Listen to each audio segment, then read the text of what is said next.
Exodus 33. Then the Lord said to Moses, Depart and go up from here, you and the people whom you have brought out of the land of Egypt, to the land of which I swore to Abraham, Isaac, and Jacob, saying, To your descendants I will give it, and I will send my angel before you, and I will drive out the Canaanite, and the Amorite, and the Hittite, and the Perizzite, and the Hivite, and the Jebusite. Go up to a land flowing with milk and honey, for I will not go up in your midst, lest I consume you on the way, for you are a stiff-necked people. And when the people heard this bad news, they mourned, and no one put on his ornaments. For the Lord had said to Moses, Say to the children of Israel, You are a stiff-necked people. I could come up into your midst in one moment and consume you. Now therefore take off your ornaments, that I may know what to do to you. So the children of Israel stripped themselves of their ornaments by Mount Horeb. Moses took his tent and pitched it outside the camp, far from the camp, and called it the tabernacle of meeting. And it came to pass that everyone who sought the Lord went out to the tabernacle of meeting which was outside the camp. So it was, whenever Moses went out to the tabernacle, that all the people rose, and each man stood at his tent door, and watched Moses until he had gone into the tabernacle. And it came to pass, when Moses entered the tabernacle, that the pillar of cloud descended and stood at the door of the tabernacle, and the Lord talked with Moses. All the people saw the pillar of cloud standing at the tabernacle door, and all the people rose and worshipped, each man in his tent door. So the Lord spoke to Moses face to face, as a man speaks to his friend. And he would return to the camp, but his servant Joshua the son of Nun, a young man, did not depart from the tabernacle. Then Moses said to the Lord, See, you say to me, Bring up this people, but you have not let me know whom you will send with me. Yet you have said, I know you by name, and you have also found grace in my sight. Now therefore, I pray, if I have found grace in your sight, show me now your way, that I may know you, and that I may find grace in your sight, and consider that this nation is your people. And he said, My presence will go with you, and I will give you rest. Then he said to him, If your presence does not go with us, do not bring us up from here. For how then will it be known that your people and I have found grace in your sight, except you go with us? So we shall be separate, your people and I, from all the people who are upon the face of the earth. So the Lord said to Moses, I will also do this thing that you have spoken, for you have found grace in my sight, and I know you by name. And he said, Please show me your glory.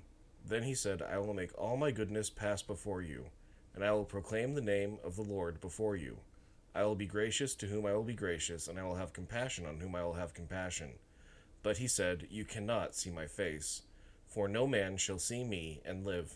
And the Lord said, Here is a place by me, and you shall stand on the rock. So it shall be, while my glory passes by, that I will put you in the cleft of the rock, and will cover you with my hand while I pass by.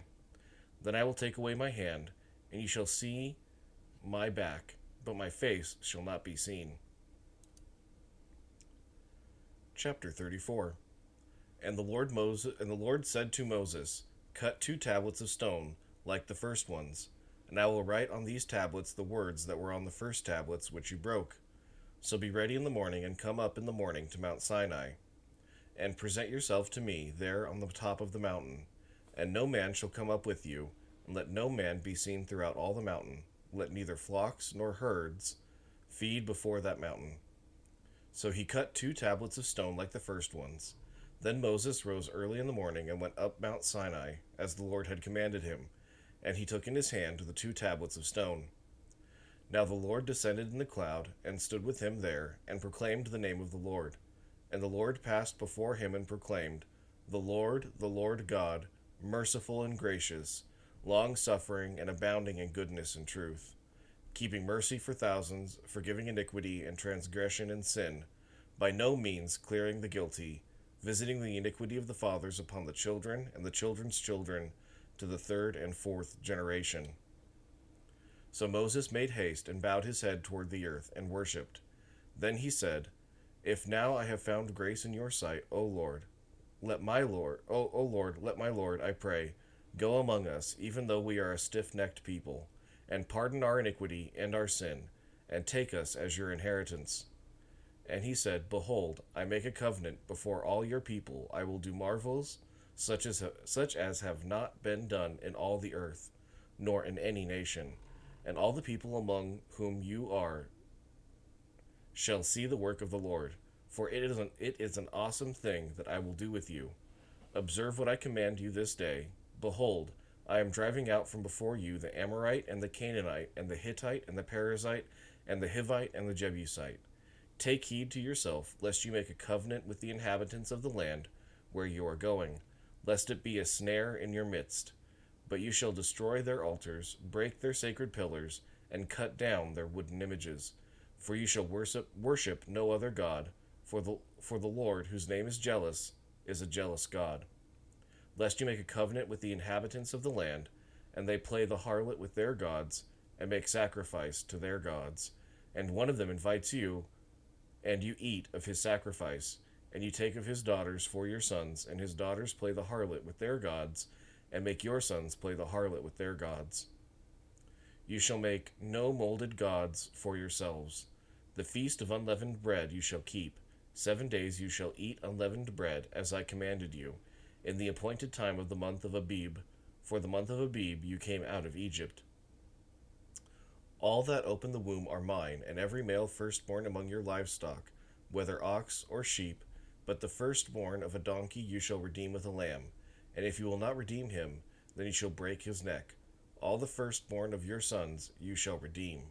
And none shall appear before me empty-handed. 6 days you shall work, but on the 7th day you shall rest. In plowing time and in harvest you shall rest. And you shall observe the feast of weeks, of the firstfruits of wheat harvest, and the feast of ingathering at the year's end. 3 times in the year all your men shall appear before the Lord God of Israel.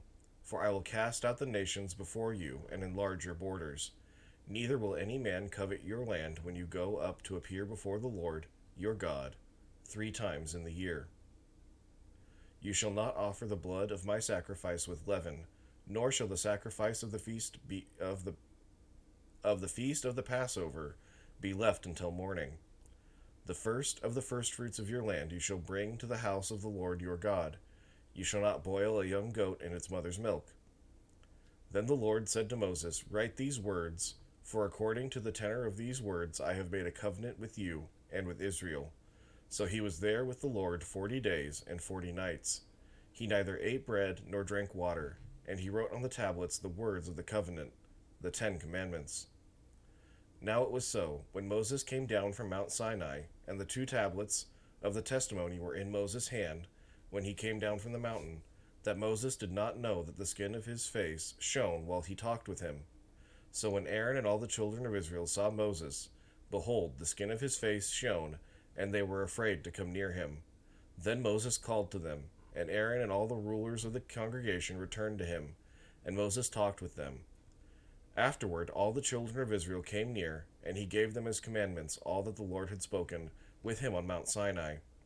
And when Moses had finished speaking with them, he put a veil on his face. But whenever Moses went in before the Lord to speak with him, he would take the veil off until he came out. And he would come out and speak to the children of Israel whatever he had been commanded. And whenever the children of Israel saw the face of Moses, that the skin of Moses' face shone, then Moses would put the veil on his face again, until he went in to speak with him.